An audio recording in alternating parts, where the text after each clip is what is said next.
Hello, everyone. Welcome to another session of our monthly webinars. My name is Ali Reza Qurani. I'm the engineering lead of numerical methods at Convergent. I'm the host of this webinar.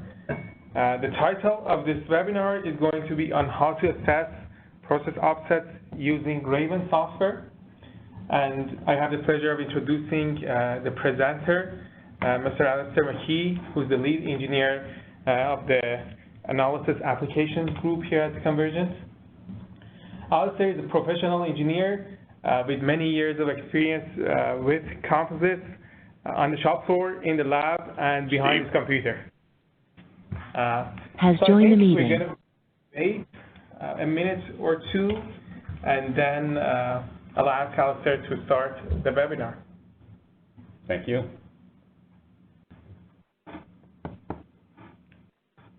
Oh, before I forget, a few housekeeping notes. The webinar itself, or the presentation, is going to be about 30 to 35 minutes, followed by a 10-minute session of question and answers. Has joined the meeting. Microphones are on mute. Please type the questions in the chat box to the host, and I will ask the questions at the end of the presentation. All right, thank you, Alireza. As you said, we have a short introduction, just a little bit about Convergent, followed by the technical case study about how to assess process upsets using Raven, and then we'll have some question and answer at the end. And since we're just after 11, I'm going to get started. Has joined the meeting. As people join, then we'll be able to, they'll probably just get in as we start the technical portion. So just a little bit of background on Convergent. Many of you know us, our customers, and so we're most widely known for our process simulation software, which is the flagship being ComPro, and then standalone software being Raven, which is what we're going to use today. We also have other software packages like LIMS, which is a mold filling software for infusion type processes. And to feed all of those software packages, we do also do materials characterization here. That's one of my areas of expertise as well. And we also have other products that would be process monitoring for manufacturing processes. Leak detection system is actually one of the most widely known. And of course, we do provide engineering services, training, education, or and on specific projects as well. Some of our selected academic research partners are listed here, as well as the software partners who are often our software like ComPro are a plug-in to their software packages. And then we have some industrial partners. This is just a small selection of the ones that we are involved with. So to get into the technical portion here, this is the process upset. And to start off, I wanted to give a bit of a definition of what this is. And so with any curing process, we typically have a specification that puts out the requirements of temperature, heating, cooling rates, hold times, pressure conditions, these types of things. And these have been developed in order to assure that parts processed under these conditions has joined the meeting. Material performance criteria. And so a process upset is something that occurs, intended or otherwise, that essentially results in deviating from these requirements. Has joined the meeting. If we talk about common process upsets, some people would be familiar with these, but we could have an equipment failure, and so this could be a heating or cooling system failure, fan or pump failure, and this will end up with the air temperature not being what you expected. It's too hot, too cold, not enough airflow, even lofting or something in the breather could cause a change in HTC, that's the heat transfer coefficient. Other upsets are thermocouple mislocations, so if the controlling TC or the monitor TC are mislocated, that we can end up with different heating profiles than expected. Bag or hose or tool leaks, these can either locally draw air in to one area, which can cause one area to become hotter earlier in the cycle, or you could have locally change the pressure, which causes this lofting, which actually then provides an insulative layer on top and changing the heat transfer coefficient again. In addition, there's some other inputs like material variation, and so something that, a material that has more catalyst in it could cause a larger exotherm than expected, or vice versa, and so these can cause different Has joined the meeting. And a common occurrence is bus stop loading, which essentially is parts being loaded in different locations with other different combinations of parts. And these can actually shield the airflow unintentionally, causing the heat transfer coefficients that you're expecting to not be true. And so you can have differences there as well. And other things like bagging variation, different pleats breather, these can all have effects on the curing process. And of course, there's always the intentional abort, where for some reason it's been aborted prematurely, and you have incomplete cure at that stage. So before I jump into parsing up a particular cure cycle, I wanted to bring us back to sort of what kind of simplifications are we making here. And so you're probably more familiar with real parts here. So we have an example sandwich structure here with various different thicknesses and different chord areas. We have a stringer skin here. So we have different, again, different thicknesses, but a solid laminate here. And then a skin just with thicknesses, none of these stringers sticking up. And so when we do an analysis in Raven, we're often going to break these down into essentially these zones of common response, these 1D drill throughs, and we'll talk about that. The example we're going to focus on today is actually just a simple skin, so no cores or stringers in this particular case, but different thicknesses potentially.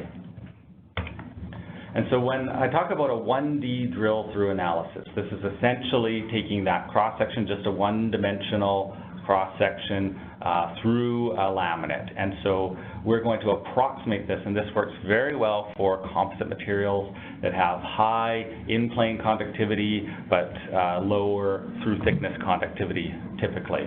And as long as you're away from the edges, this is a very good assumption. When you get closer to the edges, then you might want to consider that in the analysis. However, as a first approximation, this is a very good tool for assessing what is happening in a part. And so in this case here, we would actually have 4 different zones given on these different thicknesses. One of the other simplifications that Raven uses is actually that it's a uniform HTC through the cure cycle, so we have to apply a boundary condition at the top and bottom. We can have a different one at the top versus the bottom, but the value is set through the cycle. And so I'm going to give a bit of background then on a typical process. So for an epoxy material here, I'm going to define 4 critical zones in this process.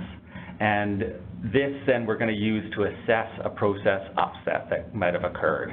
And so the first one, probably if people are familiar with, this would be there's an abort temperature often in cure cycles. And so this is before that abort temperature. And so typically there's no action required. You're allowed to restart.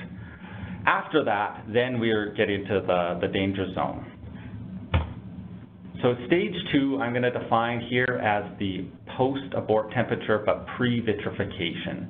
Vitrification is when the part TG crosses the temperature, and so the part becomes solid and cured at that stage, typically. And so this is the most critical zone, and this is the area where you're most likely to have a scrapped part.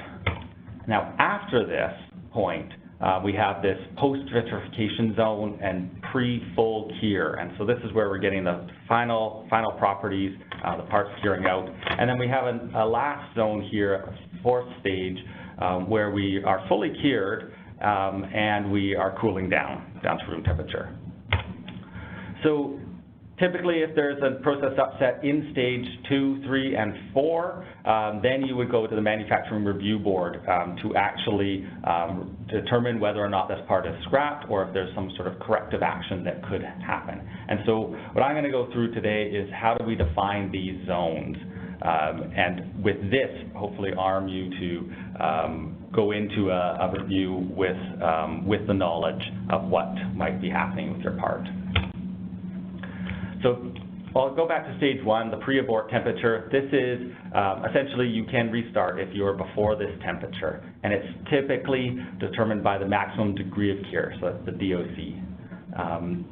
It's often defined for a class of resins, so for example, 80 Celsius for 180 C cure epoxies might be in a specification. That's 175F or 355 in Fahrenheit. So typically no MRB action is required here.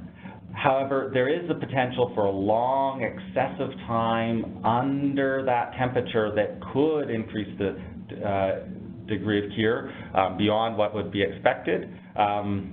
And so this is one tool you could actually use to assess that. Now, I put together a scenario here, just a really brief one, where an operator has aborted the cycle before that abort temperature, but since it's allowed within the specification, there's no action required. But you might ask, where does this specification come from? Where does this abort temperature come from? And so really, it's that testing has shown that small increases in degree of cure will not adversely affect the cure process. Actually, I'll step back one slide here. We actually see we're in this zone. I've plotted degree of cure here, and we really see that nothing has happened in this zone here. And so just as an example, I have actually run 2 scenarios here, one with the initial degree of cure of 0.1%. That's the default of the models that we provide in Raven. And then I put it up to 5%. This is actually quite a lot of cure advancement. And you can see here, this is the viscosity curve. And we actually see that there's very little difference in this initial hold, which is where a lot of the consolidation happens. There's a slight difference in the minimum viscosity that's achievable, but gelation still occurs, and this is where the viscosity asymptotes, essentially, we cap it off numerically here, and this would be where we would be gelled in this particular cycle. And so we really see here, even 5% initial degree of cure will not adversely affect this particular cycle, and that's really where those abort temperatures come from. Moving on to stage 2, this is probably the most critical region because it includes many key features of the cure process. And so minimum viscosity, this is when fiber wet out happens. Consolidation, it occurs typically in I've got just a standard 2-hold cycle here. That first hold is often to either wet out the fibers or provide some consolidation and get voids out. Gelation can be seen as a proxy with the viscosity model. This is where it caps out. So it's gone from a liquid state to a solid state at that point. And then vitrification, we define, I've plotted here the TG of the material as well, and we see that right where it crosses the temperature of the material would be vitrification. This is when we go from a rubbery to a glassy state. So within this zone, there's significant shifts possible, timing of all these critical properties, and this is where you're most likely to have a failure if you have something like a bag leak or an abort or some other process upsets. Now, this would require action by the MRB, and simulation can really be used to inform this. And even just the simple fact that you know whether or not you're in this stage 2 or the next would be valuable information going into a review. Stage 3, this is the one where we're after vitrification, but before full cure. So if we now look at the degree of cure, which is the black line here, we see that we've cured out, and then it plateaus partway through this stage 3, and I would say essentially here it is no change beyond that. And this is where we would advance to that fully cured state. Often the cure cycles are defined with a maximum temperature, for example, in this region, plus a time, some plus or minus on these often. And again, MRB action would be required here, but this is a state where you are likely in the clear, and this is because your part is actually now cured quite a bit, considerably. It is vitrified, so you're solid, and you could even remove the bag and still be okay in a typical autoclave cure process.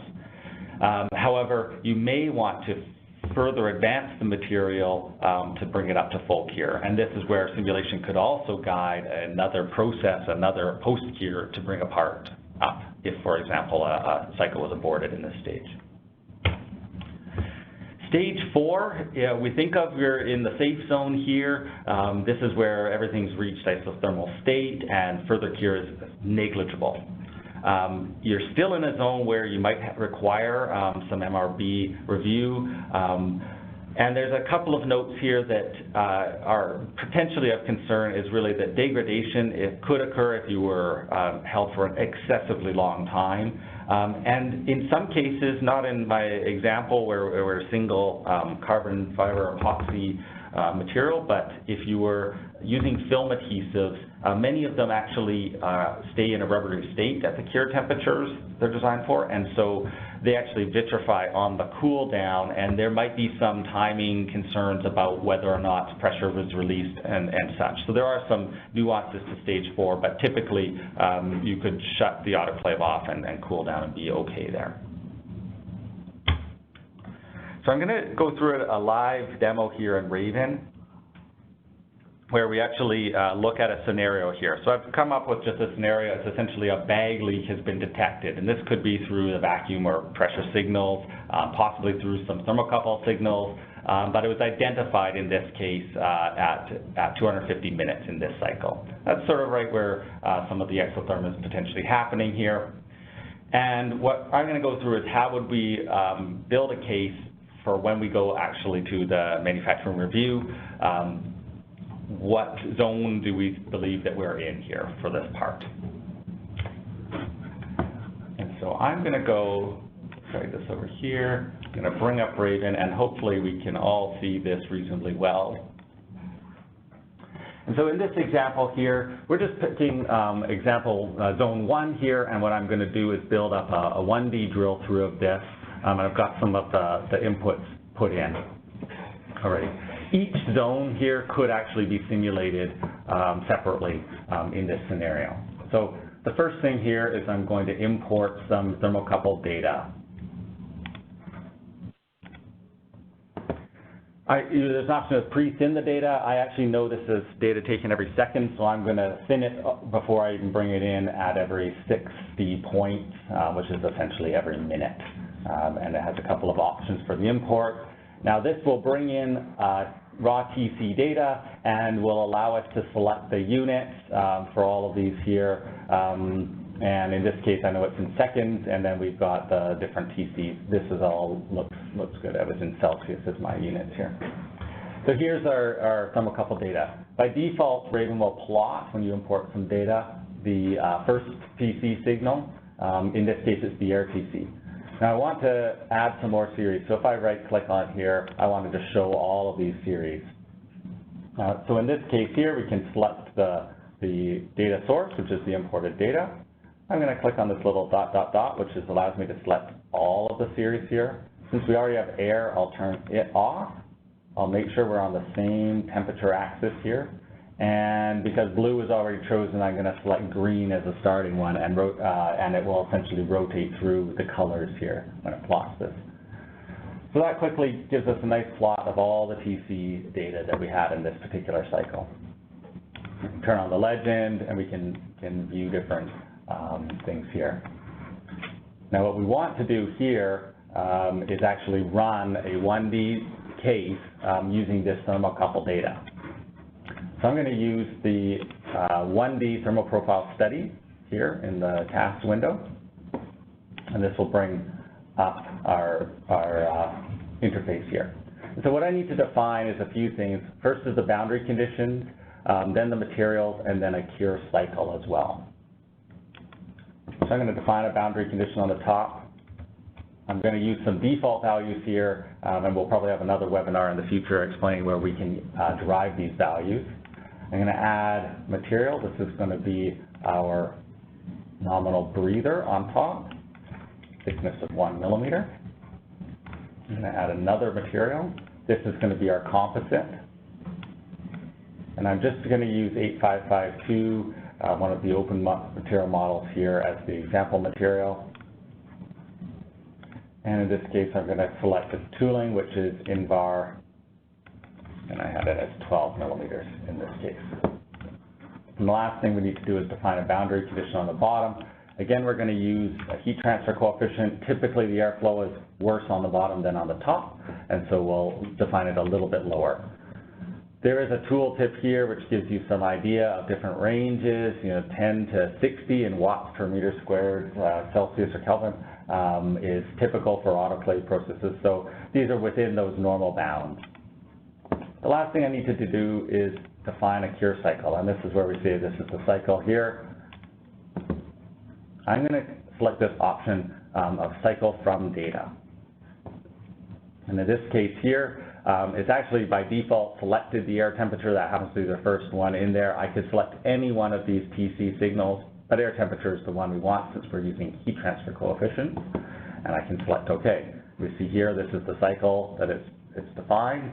I can click OK, and we're ready to run this.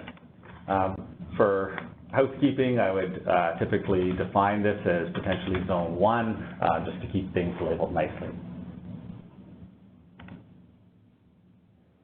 You can see that it runs through quite quickly, and this actually runs a full simulation. And then we'll plot by default several properties here for us, or it's actually the temperature profile at several locations through the thickness. So I'm going to expand this so we can just take a look at what it's defined here through the wizard. And we've got the heat transfer coefficients on top, we've got the breather, we've got the laminate itself, and the tool. And in each case, it's actually plotted the top, middle, bottom for all of these. And so I'm going to turn a few of these off, the breather first, and then the tool, so we can look just at what we're looking at here, which is the air temperature that's been applied. It's been in blue, and then we've actually got a through thickness profile of what the part looks like. And I can zoom in here, and we can actually see that this is the top, middle, and bottom. If I turn on the legend, we can actually see this now. And so there is a slight gradient through the surface, with the top being hottest. That has the higher heat transfer coefficient, and it also doesn't have the tool as a heat sink. Okay, so in our scenario here, we've detected a leak at time about 250 minutes. Now, first of all, what I would go in and look at, where was our abort temperature? If I was to parse up this here cycle, that we defined arbitrarily in this case, but say at 80 Celsius. And so I can actually rename this here and just call this abort temperature. So now we've got an idea of where the abort temperature was, and we can then go in and put in where is the leak detected. And so I'm going to come in here and define this as well using one of these probe tools here. Time of about 250 minutes, and I'm going to say bag leak detected.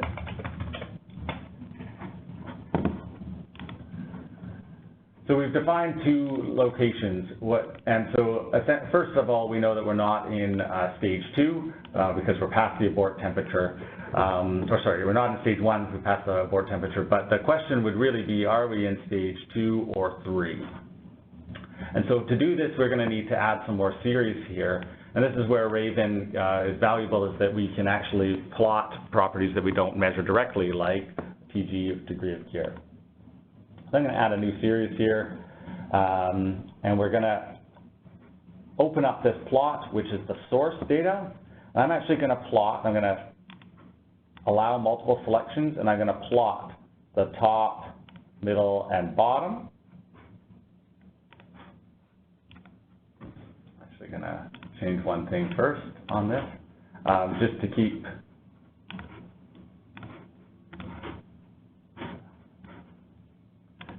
it a little bit clean in the data tree. I'm going to define a series group because we're going to plot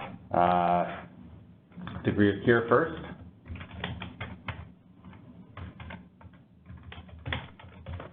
So we can define that here.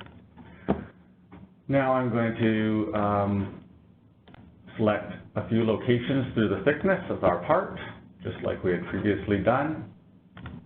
I'm going to select degree of cure, and I'm going to put that on axis 2 and give it black coloring here. The line style will change in this case here. And so that now has put an additional grouping on the side here where we show degree of cure. I'm going to come in and add a couple more series in a similar way. So first thing I want to do here is I'm going to put on TG as well. I'm going to select, I have to select this each time as the allow multiple. And we'll put that on the same axis, which is the temperature axis here, and we'll select TG. And the last thing I'm going to add onto this series is then viscosity.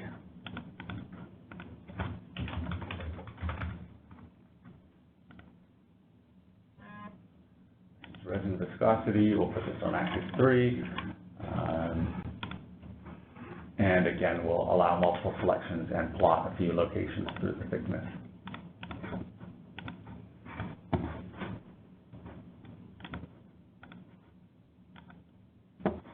Now, this might look a little bit weird. You can actually right-click and turn this into a log scale. That's a little more typical than what we expect. And so now we can actually get into this.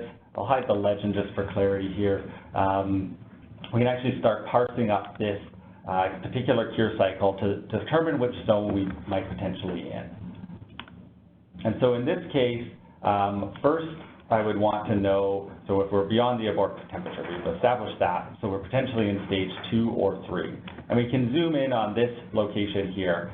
One thing that we know is that when the viscosity peaks like this, this is at gelation, we can actually pull that from the material file in the comments section, and in the reporting window it'll give the degree of cure at gelation. It comes from the model itself. I know that it caps off at a high value at this stage. So based on this, I know that the part has gelled all the way through thickness at this stage here, at about time 180 minutes. So we know that our part is gelled. The next thing we would look at is the TG, and that's right in this zone here as well. And in fact, it appears as though we have vitrified here because the TG has crossed the part temperature in this zone, both the top and the bottom, all the way through thickness. And so this is where our bag leak was detected. So that gives me some confidence that we're out of that critical zone. And so potentially now we're in stage 3.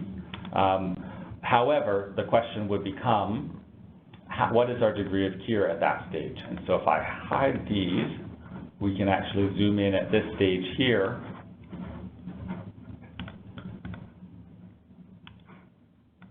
A little bit better there. And I can actually pan these down a little bit.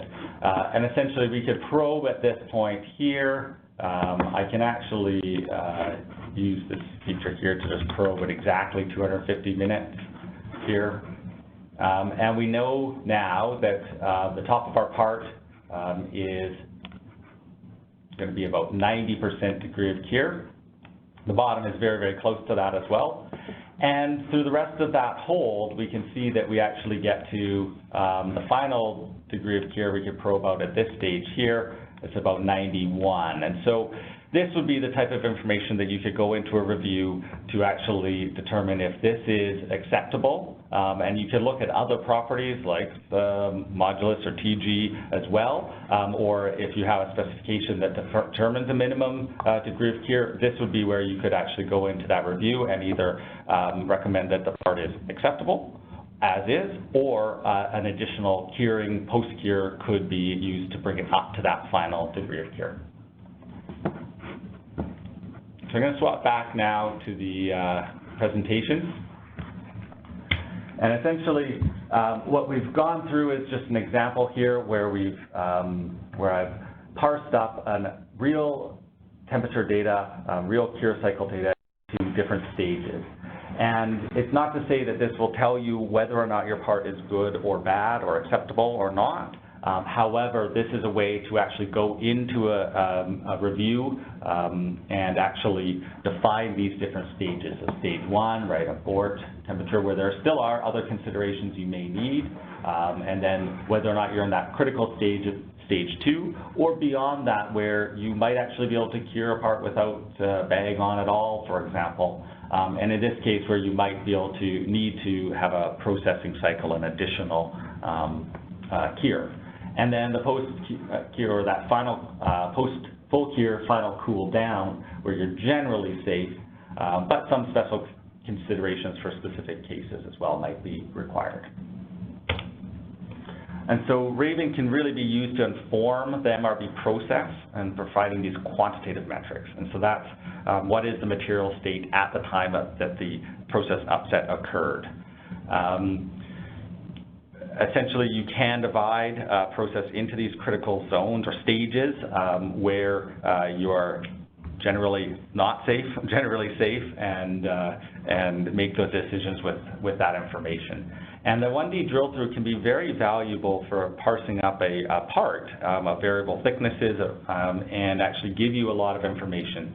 We have many customers that feel they need to go immediately to a 3D solution when in fact a lot of the answers can be found using a series of 1D runs, and it's a lot easier to use Raven quickly compared to setting up and running full finite element models. And if at the end you are recommending a cure cycle, Raven can be used to actually determine what that cure cycle would be. So we're now really at the end where we can open the floor to questions and answers. So if you want to type in to the host, we'll start asking a few questions here. And if you have any questions that you think of later, please don't hesitate to email us at info@convergent.ca. Thank you, Alistair.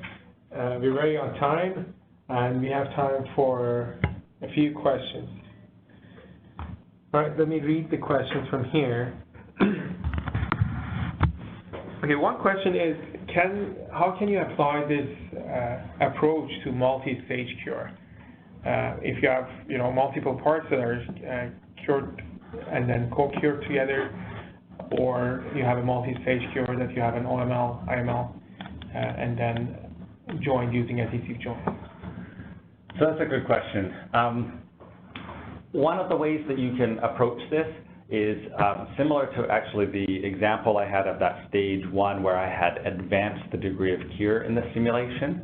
What essentially you can do is run 2 simulations that would be run back-to-back, couple, and so the output of the first simulation would become the input of the second one.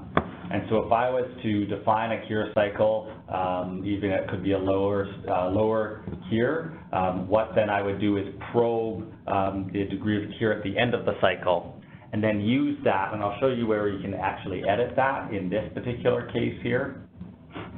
If I bring this up here, I can actually edit for the curing materials. You actually notice here the initial degree of cure is defined for, and breather cloth is fully cured. In the case of our laminate, we can actually boost this up. And so if you had a pre-cure, even up to say 50%, you could define it at this stage and then run the simulation. And so I would process 1 would be my initial cure, and then I would use the output of that as the input of my next simulation. Right. And you can see here that the degree of cure starts at a higher value at 50% and then runs through. Thank you.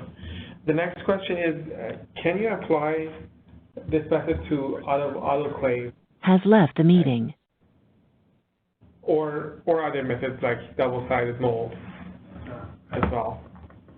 And so, yes, absolutely. We typically talk about autoclave processes here. However, out-of-autoclave processes would be absolutely fine. In fact, this data probably comes from an oven or something with a very poor temperature control. The key considerations there would be that typically in an out-of-autoclave process, your initial hold might be for a much longer time period. And that's because there's a lot more consolidation, and there's actually, you're trying to get a lot more moisture and gas out of the part in this critical zone. And so your stage 2 zone would be a much longer area and more critical and more susceptible to process upsets. And so you would need to take those considerations, and even your initial degree of cure, if you were not able to achieve the minimum viscosity required to fully wet out the fibers, that would be another consideration in an out-of-autoclave process.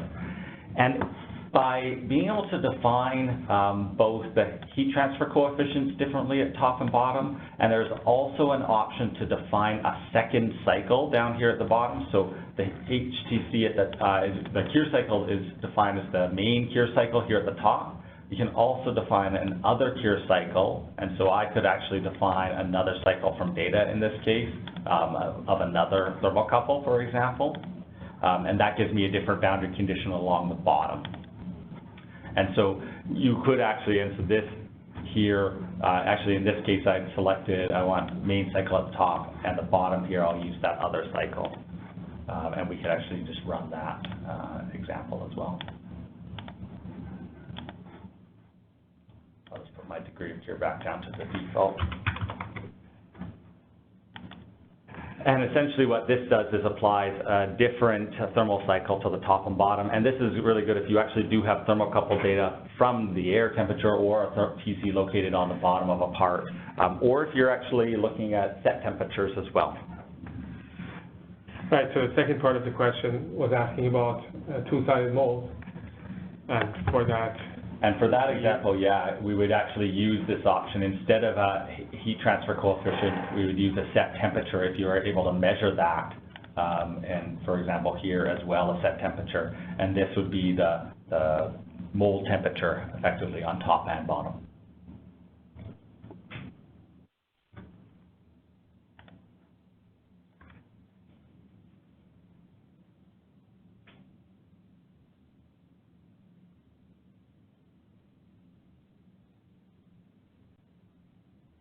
Okay, next question is, if their material is not among the materials that are shipped with Raven, what kind of characterization is needed to be able to perform this kind of simulation or assessment?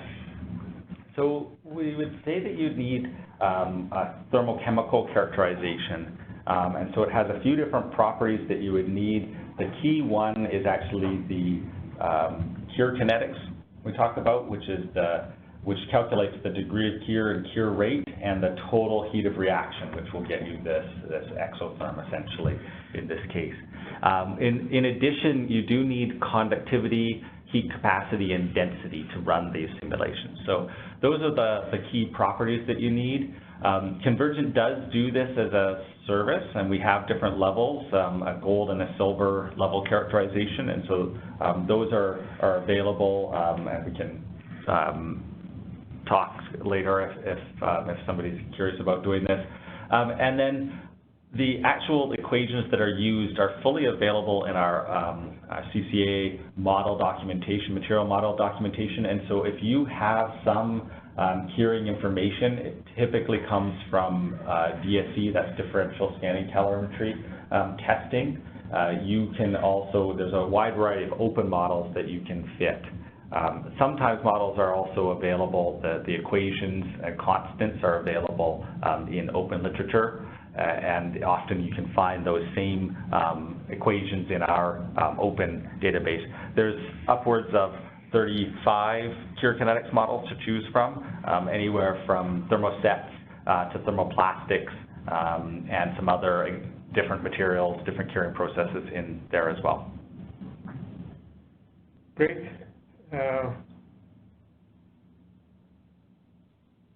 Okay, the next question is about porosity being one of the most important defects that people worry about.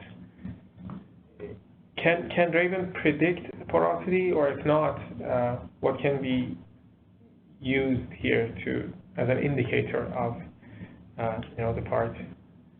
So one of the thoughts there actually is, I'll just come back to the presentation, is really that idea of parsing up the different stages. And porosity is going to be a problem if you're in stage 2, essentially. And so that would be, as a first order assessment, is if you're in this stage, you're much more likely to have defects like porosity that would be resulting in a scrapped part. Now, the analysis gets more complicated if you go into there, and as a thermal upset, Raven doesn't provide direct information, however, does provide important properties like viscosity, which can be used to assess whether or not what is happening in that process, and whether or not a part could potentially be reprocessed even in this stage. So one of the, and I will just add on to that, one of the upcoming features is actually some porosity prediction capabilities, some different criteria. These have been tested in Raven and Compro, but they're just coming out probably in the next several months. And that would actually give some criteria around that directly in Raven.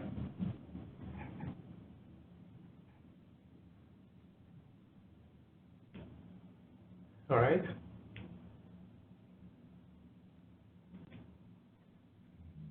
I think I asked all the questions here, but as Alistair mentioned, please, if you have a question, you can follow up and send us an email. You can also go to the last slide, has the information. Yep. Yeah, please email us info@convergent.ca. We would be happy to follow up and answer the question. And our next webinar was scheduled, actually June 27th is our normal time, which is on Thursday, but we have a conflict here, and so we've just moved it to the following day, which is June 28th, so it's the Friday, same time. And we'll be talking about process design considerations for cord or sandwich parts, and we'll go through some other examples there as well. All right. Thanks very much, everyone. Thanks for joining this meeting. Has left the meeting. Looking forward to meeting you again in June. Thank you.